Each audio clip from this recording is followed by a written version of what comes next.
PPH badan, nah, maksudnya di dalam SPT-nya. Kalau Anda masih hafal itu di dalam PPH koreksi fiskal positif, itu kan ada tuh beban yang dibayarkan kepada pemegang saham, ya kan, ada PPH, ya kan, terus kemudian ada piutang ragu-ragunya, terus kemudian apalagi itu asuransi dan sebagainya, ya kan, terus kemudian ada kenikmatan, ya kan, kita ngikutin SPT dulu aja lah, karena kan Anda belum pernah teknis di lapangan. Tapi jadi saya menganalogikan kita ruang lingkupnya SPT aja dulu. Nah, saya ambil contoh PPH. Kira-kira prosedurnya apa, Mbak Rahma? Sampai nanti kesimpulannya, iya, dia harus dikoreksi. Makanya saya bilang, kalau Anda nggak mencoba untuk berimajinasi, kemudian Anda melupakan ilmu yang dulu, nggak akan dapat poin ini. Misalnya. Karena Anda memang, saya akui, Anda belum pernah turun ke lapangan, tapi kita harus mempelajari hal ini lebih dulu. Tapi setidak-tidaknya ketika Anda mempelajari dulu itu tentang teknik-teknik waktu PPH badan, koreksi-koreksi itu, Anda pasti feel-nya dapat. Makanya saya tanya langsung ke aplikasi. Gini loh teman-teman, Anda tuh nggak usah terlalu sungkan, ngobrol aja. Saya juga kakak kelas, saya pernah memposisikan diri saya sebagai dosen. Jadi nggak usah terlalu Anda kaku, ya, Anda terlalu ini, relax saja gitu lah. Saya pahamin, saya juga dulu kalau ketemu dosen yang agak kaku, saya juga bingung gitu loh ya. Akhirnya kebawa untuk cara belajar. Saya nggak mau seperti itu. Jadi bayangkan Anda itu apa ya?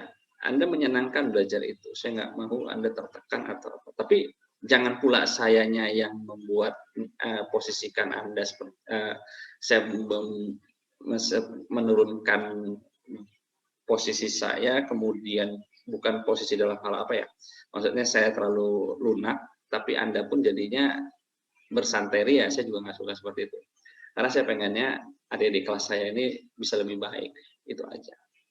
Jadi relax saja, nggak usah terlalu kaku sama saya, sehingga Anda bisa mengeksplorasi, Anda mengungkapkan apa saja, ya berdiskusi atau ngobrol layaknya dengan teman. Gitu.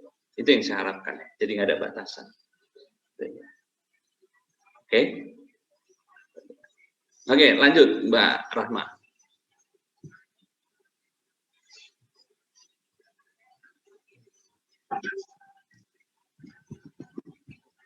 Tadi terkait dengan PPH.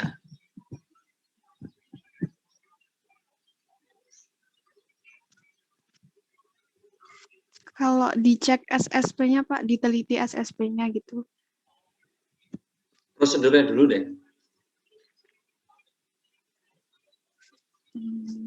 Minta itu Pak, SSP dari wajib pajak. Terus lalu dicek, dicek apakah telah benar. Terus pengecekan maksudnya. Oke, terus cuma 2 step itu saja cukup? Iya Pak, kayaknya udah cukup. Oke, kalau cukup menurut Mbaknya, prosedur berikutnya apa? Langkah berikutnya apa sih datanya? SSP itu sendiri. Iya, gitu. SSP. Ya, iya. Pengujian yang dilakukan apa? Nah, apa ya? Apa yang harus dilakukan pengujiannya? Konfirmasi pihak ketiga dari pihak bank mungkin kalau pembayar Emang pajaknya lewat. data dari perbankan nggak real time online ke DCP gitu? Harusnya sudah sih Pak. Jadi perlu nggak konfirmasi ke bank? Kayaknya nggak perlu. Nanti banyak kan nanya hari gini. Oke, terus apa dong pengujiannya? Ingat loh ya, judul kita tadi apa? Jangan sampai nanti mbaknya menjelaskan ternyata menyimpulkannya bingung nanti. Judul kita tadi PPH, ya, ada dikoreksi positif, ya. Kemudian kita mau mengambil langkah-langkah nih sampai nanti menyimpulkan, ya memang itulah yang harus dikoreksi. Tapi kan nggak langsung kita di ending nih, ya kan? Sama lah, pacaran selingkuh, jalan sama cewek, kan? Ketika jalan sama cewek, kita langsung berpikir selingkuh. Padahal belum tentu ternyata itu dosennya. ya kan? Lihat dari belakang sih kelihatan masih muda, ternyata beda usia hampir 40 tahun, ya kan? Baru lihat depan, ternyata dosen. Lagi jalan diskusi, kan gitu. Nah, maksud saya itu loh, ya. Jadi ketika Anda tahu ada sebuah peristiwa, tapi kan Anda coba untuk mengurut nih ke belakang, benar nggak peristiwa itu? Kan kita nggak meriksa dalam current year atau current month, tapi kita situ sudah terjadi, kita coba flashback, ya, gitu, flashback melihat ke belakang itu, ini untuk menguji ini bagaimana sih, sehingga kita yakin memang itulah yang harus dilakukan. Gitu. Paham ya? Jadi ketika misalkan kita tahu ada PPh di dalam buku besarnya, kita mengkoreksi nanti masuk ke koreksi fiskal positif. Langkahnya apa ini? Atau memang itu memang layak untuk tidak dikoreksi? Ya monggo. Ya kan? Misalkan Mbak ini berpendapat, ada PPh sebesar 8 miliar nih di laporan keuangan. Oke. Anda membiarkan begitu saja atau Anda mau mengkoreksi? Kalau Anda membiarkan berarti tidak perlu ada uji. Tapi kalau Anda mau melakukan, Anda mengatakan itu mau diuji, tentu kan nanti akan wajib pajak bertanya kepada Anda. Nah, ketika pertanyaan itu Anda harus jawab dengan tadi 4 poin tadi. Anda melakukan prosedurnya, kemudian Anda datanya apa, yang diuji apa, sampai akhirnya nanti ketika Anda mengatakan memang inilah yang harus saya koreksi, Pak. Oh, oke. Misalkan nih, saya detailkan lagi, judul dari akunnya, ya, di charge of account-nya, itu ada PPh sebesar 8 miliar. Ternyata dari PPh 8 miliar ini, ada sebesar 6 miliar, itu adalah untuk PPh pasal 25. Kemudian ada 1 miliar, itu terkait dengan gross up PPh pasal 26. Ada 1 miliar lagi, itu terkait dengan gross up PPh pasal 21. Ya, PPh loh, PPh-nya ya. Kalau gross up 21-nya itu, PPh-nya benar-benar 21. Tidak diperlakukan sebagai tunjangan. Oke, dari 8 miliar ini, mana yang harus Anda koreksi, atau semuanya boleh? Dan kalau Anda mengatakan semuanya boleh, berarti nggak perlu Anda buat langkah-langkah, karena Anda tidak melakukan koreksi.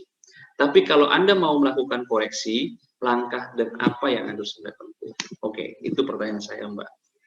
Monggo, Mbak.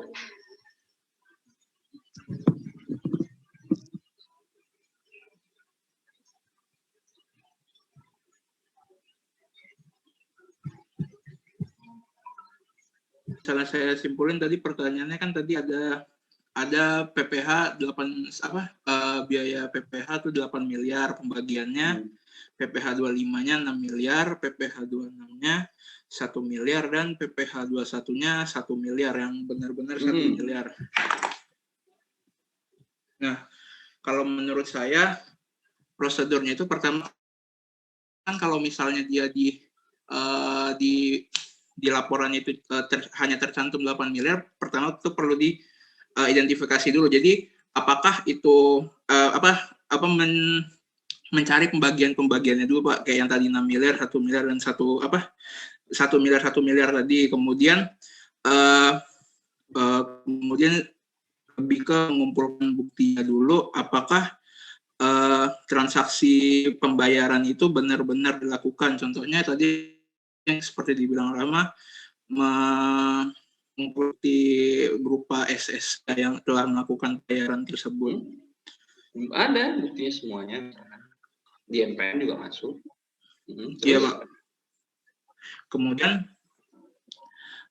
mencocokkan buktinya pembayaran dengan ini, Pak, pembayaran PPh tersebut dengan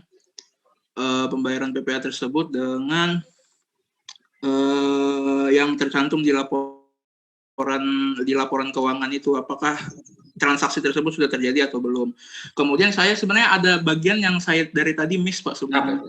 Kayak agak gimana, Pak, saya agak terusik juga masalah ini. Karena kalau setiap ngerjain soal biaya PPh itu kan saya langsung kepikiran PPh, Undang-Undang PPh pasal 9 ya, pasal 9. Itu kalau nggak salah ada yang bagian PPh 9 itu kan yang tidak boleh dikurangkan, dan salah satunya adalah pajak penghasilan. Nah, apakah itu perlu langsung perlu dilakukan prosedur-prosedur segala macam, karena itu kan udah jelas tercantum kalau itu nggak boleh, Pak, itu nggak boleh dikurangin gitu. Tapi nah itu juga oke, lanjut. Maksud saya kalau misalnya itu udah dengan jelas terstate di undang-undangnya, kenapa harus dilakukan pengujian segala macam gitu, Pak? Kan ya udah langsung koreksi positif aja langsung gitu. Oke. Jadi pertanyaan saya, apakah PPH itu memang wajib dikoreksi? Tapi ternyata kan dalam prakteknya ada orang yang meng-cross up, ada yang tidak. Ada yang diperlakukan sebagai tunjangan PPH. Kan begitu ya? Kalau teman-teman masih ingat di pasal 21, pasal 26, ya. Nah, yang jadi itu prakteknya nanti ketika Anda menemukan itu PPH memang betul nggak boleh dibiayakan, tapi ternyata mereka cross up, setelah mereka cross up itu menjadi DPP-nya, kemudian baru itu dipotong pasal 21 atau 26-nya, sehingga ketemulah PPH itu sebesar yang di cross up. Nah, di dalam akun wajib pajak itu adalah hasil gross up-nya. Perlakuannya seperti apa? Itu ada dasar hukumnya loh teman-teman. Itu yang mau saya tanyakan tadi. Makanya saya bilang tadi, kalau teman-teman masih mengingat dasar hukum itu, ketika mau melakukan cross-check, bukan, makanya saya bilang tadi, di dalam akun dari wajib pajak teman-teman, itu kadang-kadang dia gelondongan seperti itu. Tapi kan saya kalau dalam meriksa, jadi saya jembrengkan itu buku besarnya dia dalam satu Excel, saya skip ke semuanya sehingga itu dari satu susunan. Cuma nanti di sisi lainnya itu biasanya kalau dia punya charge of account itu di sisi kiri, paling kiri biasanya charge of account. Kan Anda masih ingat ya, charge of account untuk neraca itu mulai dari kas biasanya 10 berapa, kemudian nanti masuk ke dalam piutang berapa, ini berapa, sampai nanti biaya itu kodenya 6 sekian berapa, kemudian nanti ada penghasilan kodenya berapa, kan ada di charge of account. Itu akan ditotal semuanya teman-teman ke bawah, dan itu akan disum. Kalau sama, berarti balance, setidaknya cocoklah GL-nya dia. Kemudian nanti saya akan sampingnya itu akan saya filter. Mana ini penghasilan, mana yang bukan. Jadi penghasilan, mana yang bukan, kemudian nanti masuk saya ke sub biaya, itu akan saya kelompokkan mana yang object withholding tax. Jadi sampai situ kita sudah tahu. Nah, ternyata di GL buku besar ini kalau saya membuat ceritanya, ternyata ada biaya PPH.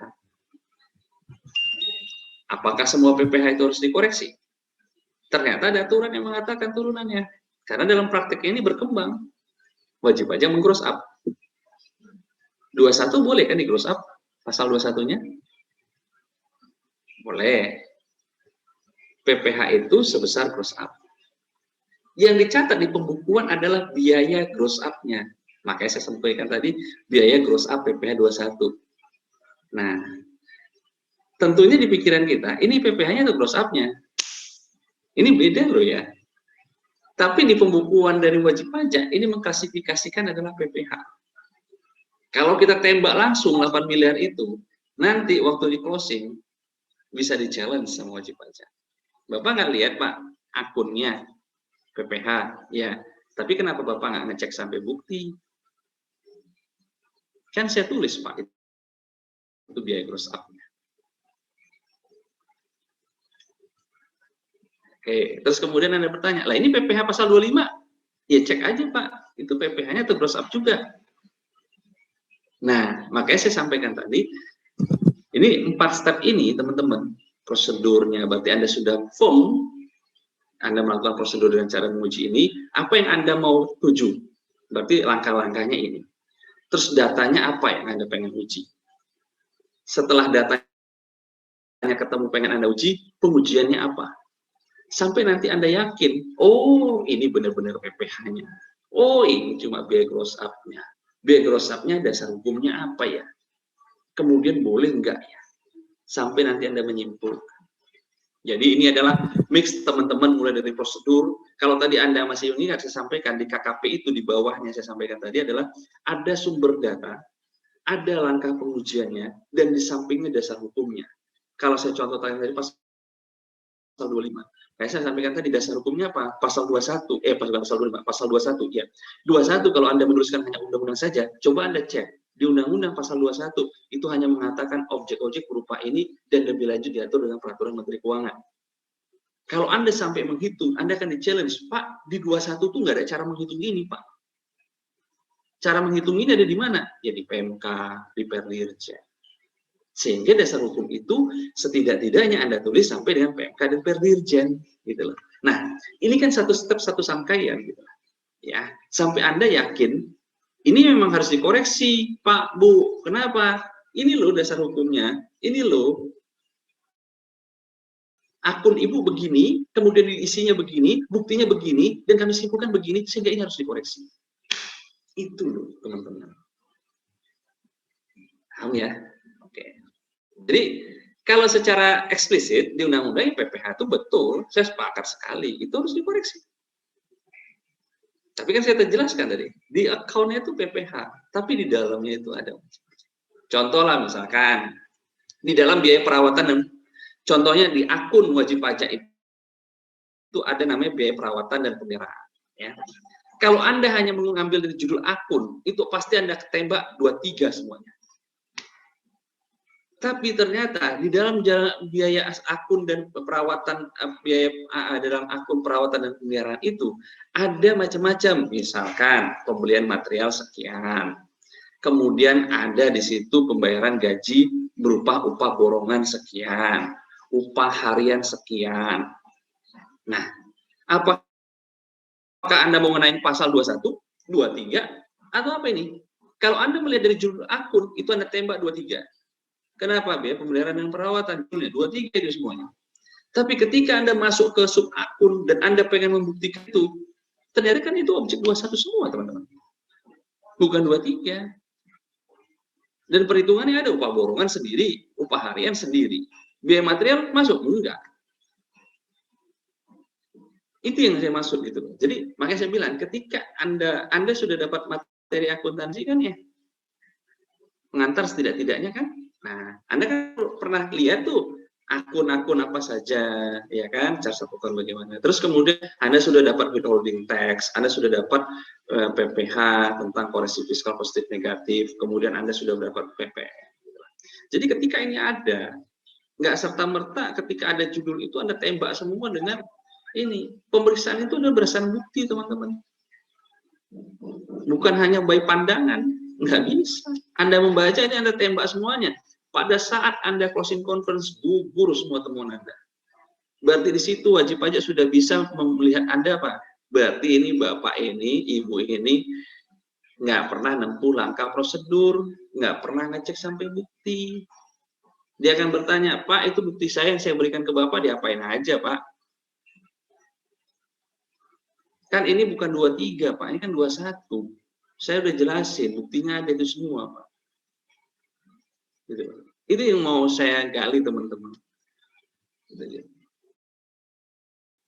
Nah, ya. Kalau secara soal, ya itu tinggal analisis Anda. Soal kan terbatas, ya. Terbatas pada informasi yang disampaikan kepada Anda. Semakin lengkap soal itu, semakin komplit, maka di situ bermainlah Anda dengan apa namanya itu asumsi.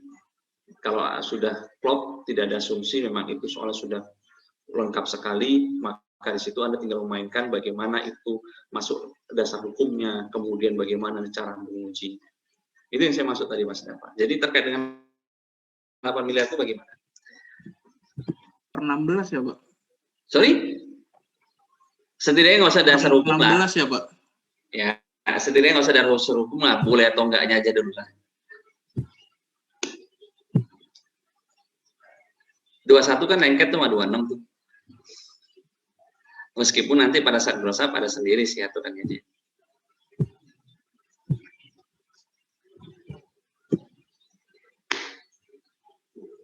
Ayo. Nah, coba kalau nggak Mas Randy deh, Mas Randy.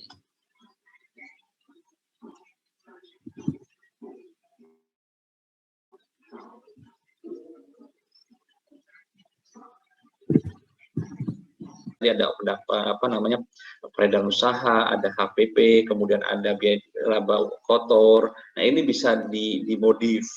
Intinya ya hampir-hampir sama, tinggal nanti pendapatan ini, peredaran usaha ini Anda declare lagi di bawahnya ada peredaran usaha penjualan lokal, penjualan ekspor. Nah, kemudian HPP Anda buatkan nanti dimodif lagi menjadi misalkan adalah bahan baku, kemudian bahan material, bahan baku, bahan pendukung, kemudian nanti ada persediaan awal, persediaan akhir, cost of goods sold, kemudian nanti ada persediaan akhir, persediaan barang jadi, persediaan awal, persediaan akhir, kemudian ada nanti cost of manufacture sold. Nah, ini kan modif kalau dia industri. Nah, ini yang dimaksud dengan dia tidak dibakukan, artinya tergantung dari usahanya dia. Kalau service doang, jasa, ya mungkin simple, tapi ketika nanti Anda masuk ke manufacturing, itu kan nanti laporan keuangannya seperti laporan keuangan manufacturing. Sehingga nanti yang Anda tuangkan di dalam KKP tengahnya itu, yang tadi saya contohkan seperti yang, yang saya buat yang di atas tadi ini ya, ini bisa dimodif, teman-teman. Tengahnya ini loh ya, tengahnya ini bisa dimodif. Yang harus ngikutin ini. Tapi kalau referensi tetap ada. Jadi kalau Anda mau di peredaran usahanya itu ada peredaran usaha penjualan lokal dan penjualan ekspor, ini tetap nanti KKP-nya B1 kalau ada pengujiannya. Nah, kemudian teman-teman, kalau nanti misalkan itu KKP ada yang dibakukan, ada. Dibakukannya berupa apa yang tengah-tengah itu? Biasanya dasar hukum dan penjelasan atas koreksi. Itu bakunya. Jadi, tapi penjelasannya bisa bebas, tapi posisi itu harus ada, nggak bisa nggak ada, gitu ya. Atau sumber data itu bisa harus juga. Kemudian bagian bawah dibakukan, bagian bawah itu berupa paraf, tanda tangan oleh ketua tim, anggota dan ketua kelompok. Nah, ini yang saya maksud tadi. Jadi bagian atas itu ini dia. Ini tadi saya bilang logo, di sini ada biasanya logo Kementerian Keuangannya, terus kemudian judulnya, ini diisi titik-titik apa Pak? Langsung unit yang melakukan pemeriksaan. Kalau unit pemeriksaan adalah KPP dari Direktorat Jenderal, nggak harus ke Direktorat Pemeriksaan dulu, baru ini nggak usah, langsung aja KPP mana. Ya, tapi kalau yang melakukan unitnya adalah Direktorat Pemeriksaan, maka nanti langsung di bawahnya Direktorat Jenderal Pajak, Direktorat Pemeriksaan Penagihan. Nah, kemudian kertas kerja pemeriksaan. Ya, ini yang saya bilang tadi, ini harus ada bentuk bakunya, tapi isinya ini bebas. Karena kan bisa jadi nanti KKP induk, KKP subinduk, KKP subnya. Nah, nama WP, NPWP dan masa tahun pajak. Ini bagian atas, bagian tengah tadi yang kolom tadi itu yang tentang kait PPh badan itu boleh dimodif. Ya. Nah, kemudian bagian tengah ini yang kedua ini baku juga bentuknya loh ya teman-teman. Mau pakai kolom mau enggak terserah, tapi yang pasti deskripsi dari penjelasan koreksi ini beserta dasar hukum ini harus ada. Nah, kemudian sebenarnya di luar ini ada lagi yang harus baku, yaitu sumber datanya, sumber pengujiannya. Bisa jadi Anda kadang-kadang sumber pengujian itu adanya di atas ini, ada, tapi ada juga nanti setelah penjelasan di antara pesan dan kolom penelaahan ini ada dia melakukan di sini sumber data, tapi itu harus ada, ya. Kemudian bagian bawah itu disusun oleh ini yang baku juga. Disusunnya ini oleh ketua tim dan anggota. Jadi di sini namanya ketua tim dan nama ke anggota, parafnya dan tanggalnya, ditelaahnya oleh ketua kelompoknya, gitu ya. Berapa? Ya seharusnya si KKP itu dibuat langsung diparaf ditandatangani. Tapi pada umumnya selesai semuanya baru KKP diparaf dan ditandatangani. Ini ya kertas kerja pemeriksaan ya, kertas kerja pemeriksaan ya, saya rasa tadi saya jelasin lah ya, nama ini kan udah jelas. Judul KKP tadi saya jelasin, format dibakukan, sumber data, bukti yang dikumpulkan ini saya sudah jelasin tadi ya. Ini bagian tengah. Nah, ini kolom KKP indeks ya, yang tadi kita sempat dibahas waktu bahas indeks ya. Ini tadi merujuk kemana? Jadi kalau ini B111, berarti nanti ada B11 doang. Berarti nanti ada B1 doang. Nanti ada KKP induknya namanya KKP KKP induk B. Nah, KKP induk B nanti ngurunnya kepada KKP induk semua jenis pajak. Ya. Jadi penomoran indeks ini harus ada. Jadi kalau Anda memulai dari KKP induk, biasanya KKP induk di dalam KKP-nya induknya itu nanti ada KKP B, C, D, sampai terakhir PPN itu N. Ya. Nah, KKP B turunnya nanti pasti ada pengujian B1, B2, B1 itu biasanya omset, B2 itu HPP, B3 itu operating expense, B4 itu misalkan terkait dengan penyesuaian fiskal positif, B5 negatif, B6 nanti misalkan tarif PPh-nya, B7 itu terkait dengan kredit pajak, B8 itu terkait dengan penghitungan sanksi. Nah, itu harus ada. B1 nanti bisa turun lagi jadi B11, bisa kalau Anda mengujinya lagi. Ya. Oke. Tanggal pembuatan dan penelahan tadi yang saya sampaikan, di kapan dibuatnya, kemudian telah, kemudian malam tanda tangannya. Ini yang KKP-nya, di tanda tangan. Nah, ini contoh yang saya bilang tadi. Biaya usaha lainnya, ya ada posnya turunannya, gitu loh. Pos-pos yang diperiksa perubahan acara ini dia. Sehingga ini doang nih. Dari segini banyak biayanya Pak, ya kami hanya periksa ini saja nih. Ya, sehingga inilah yang diuji samplingnya. Koreksinya ada. Nah, sebenarnya nanti mau di sini kan nggak ada dasar hukum koreksi, Pak. Ya, nanti kalau mau lihat koreksi ini adanya di B32. Karena kan B ini B3. B3 itu adalah resume dari semua turunan dari B3. Ada B31, B32, B33, 34, 35. Ya. Kalau mau lihat rincian ini adanya di B32. Ya. Nah, ini review yang sheet tadi, yang saya sampaikan tadi dengan oleh kepala kantor ya. Penelahan dari supervisor apa, kemudian tindak lanjut ketua dan anggota, ya, jadi sudah review sheet-nya. Nah, kemudian kepala kantor bisa, tapi nanti diganti sini review oleh kepala unit, uraian tindak lanjut oleh tim pemeriksa. Ini kode indeks ya, yang saya sampaikan tadi ya, turunannya ada. Kalau KKP pendukung atau perubahan kok bisa terjadi Pak? Bisa, review sheet dari kepala unit, ada bisa jadi terjadi perubahan. Kemudian, atau pada saat pembahasan ternyata wajib pajak menunjukkan bukti-bukti baru. Kemudian pada saat bukti-bukti baru itu Anda melihat, oh memang harusnya tidak dikoreksi. Sehingga pada saat konsep laporan dimasukkan ke kepala unit beserta KKP, beserta SPHP, itu akan berubah karena apa? Karena pada saat pembahasan atau closing conference dengan wajib pajak, ternyata wajib pajak bisa membuktikan itu tidak seharusnya dikoreksi. Sehingga pada saat kita mau memasukkan kembali laporan netnya, kalau tadi konsepnya, jadi biasanya yang saya sampaikan tadi sebelum SPHP itu berbarengan dengan konsep LHP dan KKP. Ketika pembahasan terjadi, berarti sudah final, dan itu dasar nanti kita mengeluarkan SKP-nya beserta nota penghitungannya, maka nanti ketika itu kita sudah selesai closing conference dengan wajib pajak, terjadi perubahan temuan, maka kita tuangkan lagi di KKP. Nah, namanya KKP perubahan. Ya, perubahannya karena apa? Ada koreksi. Termasuk nanti juga di LHP itu nanti ada catatannya. Koreksi ini telah melalui perubahan karena apa? Berdasarkan berita acara pembahasan dengan wajib pajak pada tanggal sekian, wajib pajak menyatakan. Ya, itu dia ya contohnya.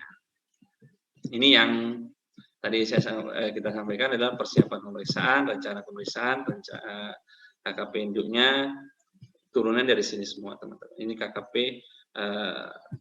ini bagian dari KKP juga, tapi indeks KKP-nya.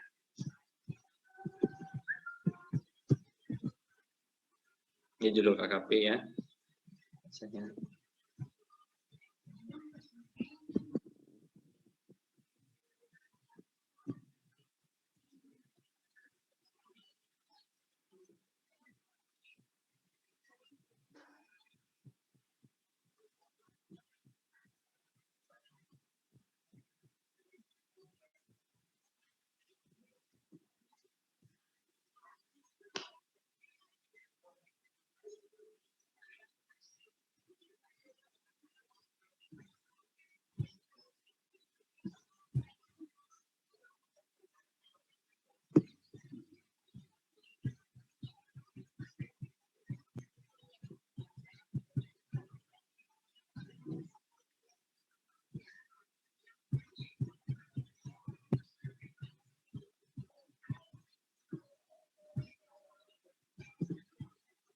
Ini ya KKP, kode indeks KKP perubahannya di sini yang saya jelaskan tadi ya, perubahan koreksi karena tim quality assurance, tanggapan dari wajib pajak, karena rencana pemeriksaan, termasuk juga nanti ada karena review dari kepala unit. Ini contoh KKP perubahan ya, teman-teman. Jadi nanti di sini penjelasannya ada. Pada saat pembahasan akhir, pemeriksa menyampaikan bukti atas akhir pemeriksa menyampaikan bukti atas pengeluaran voucher nomor sekian sehingga koreksi dibatalkan. Ini dia yang dipertahankan sekian. Ini pada saat closing, atau closing yang nggak ketemu, tapi wajib pajak pada saat quality assurance di Kanwil, quality assurance-nya ternyata menganggap harusnya koreksi itu dibatalkan.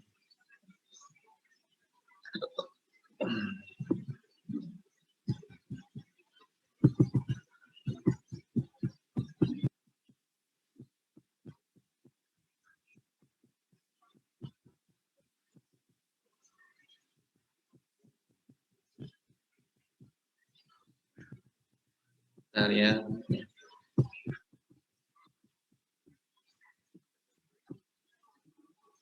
Nah, ini contohnya ya, tadi saya sampaikan. Kemudian indeks dokumen pendukung KKP.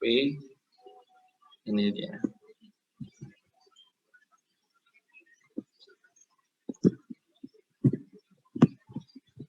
Kemudian kode indeks dan sebagainya. Terus kemudian referensi.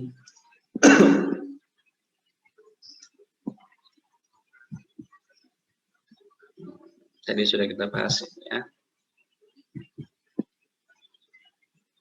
Visit dan sebagainya. Oke. Ini informasi ya, ini sumber data ya. Tadi saya jelaskan. Tadi L. Ini contoh pendukung proses PT. Ini kita ambil contohnya tadi sudah. Sampai sini ada yang mau ditanyakan, teman-teman, diskusi? Sebelum saya coba sharing nanti ke teman-teman soal yang harus dibahas bersama-sama.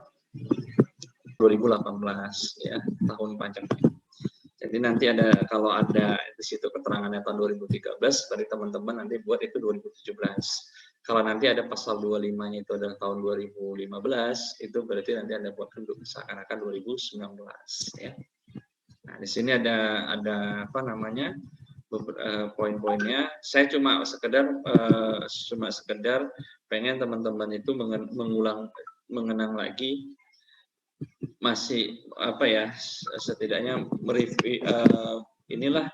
merewind lagi lah posisi teman-teman pada saat dulu, supaya nanti masih ingat, dan nanti koreksinya ini tidak harus dituangkan KKP, setidaknya teman-teman bisa ngitung sampai dengan pajak yang masih harus dibayar. Tapi setiap koreksi itu nanti di bawah sini ada seperti working paper-nya nih, sheet-nya ya, koreksinya beserta nanti fiskalnya. Tapi minta tolong nanti tambahin kalau di kolom sampingnya lagi, atau kalau mau di kolom ini sudah nggak muat lagi, teman-teman bisa nanti kasih catatan di bawah. Catatannya berupa apa? Koreksi fiskal itu dasar hukumnya karena apa? Iya, dasar hukumnya karena apa? Jadi nggak terlalu berat dulu, sekedar untuk teman-teman itu merefresh lagi lah, merefresh yang dulu ya. Nah, nanti baru kita soal lainnya mungkin baru nanti dituangkan dalam bentuk kertas kerja pemeriksaan.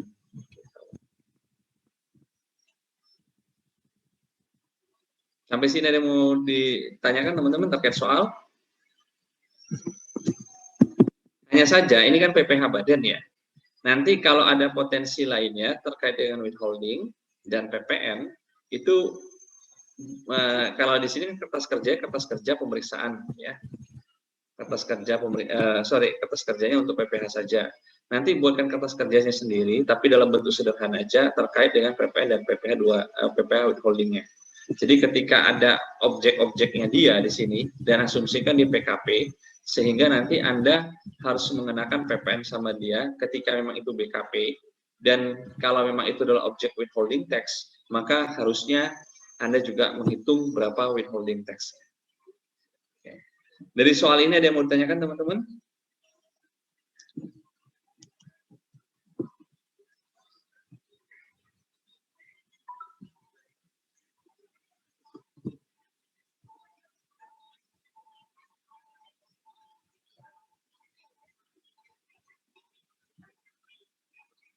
Pak, mau mastiin Pak, jadi tadi yang PPh badan dibuatin koreksi fiskalnya, terus yang PPN sama outputnya dibuat kertas kerja sederhana Pak, gitu bukan Pak? Kenapa? Untuk yang PPH badannya dibuat kayak koreksi fiskalnya, terus yang PPN dan outputnya dibuatin kertas kerja KKP secara sederhana. Ya, Ya, dibuatin kertas kerja juga, tapi KKP sederhana aja lah. Intinya Anda di sini kan saya pengen itu teman-teman itu merefresh lagi aja dulu sebelum nanti kita masuk penghitungan KKP-nya seperti apa teman-teman buat gitu loh.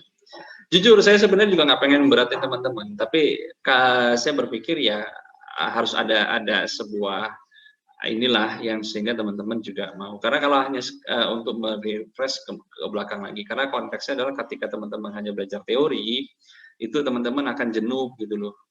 Jenuh itu hanya sekedar membaca seakan-akan ya ini doang, simple gitu loh.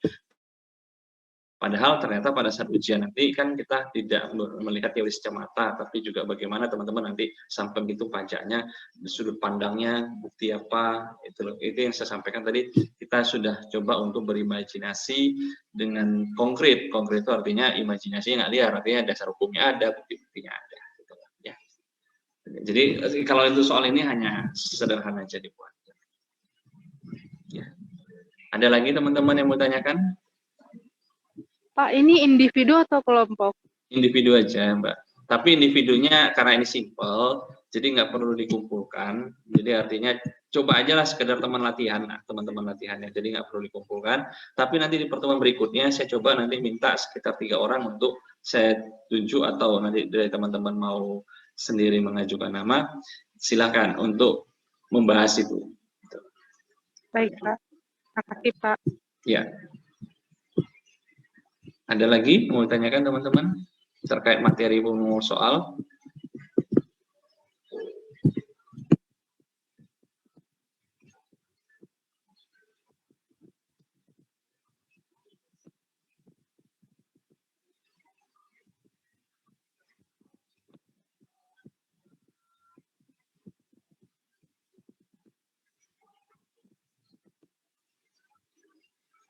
Oh, nggak bisa ngisi pertemuan realisasi ya?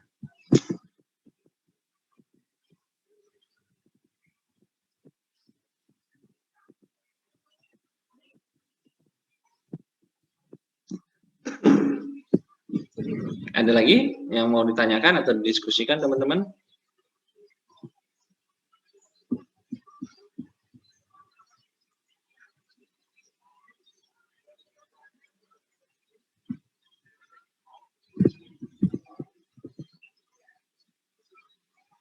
Jadi ginilah, saya mikirnya gini, teman-teman coba explore, kalaupun mau diskusi apapun silakan ya teman-teman. Saya tidak, makanya saya sampaikan tadi, saya tidak memposisikan diri saya sebagai dosen di sini, tapi saya coba pengen teman-teman itu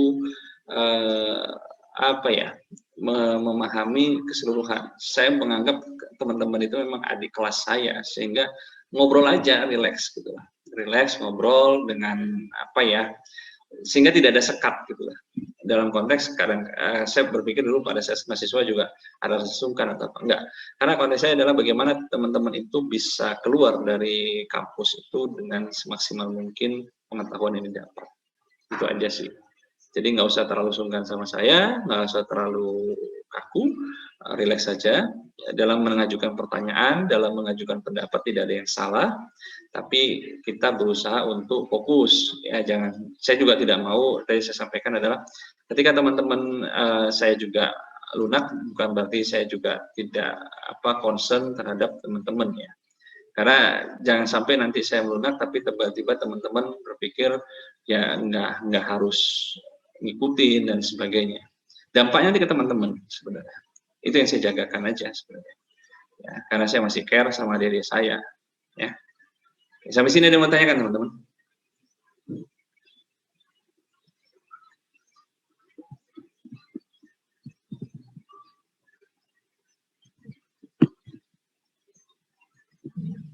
Nggak ada. Kalau nggak ada lagi yang mau disampaikan,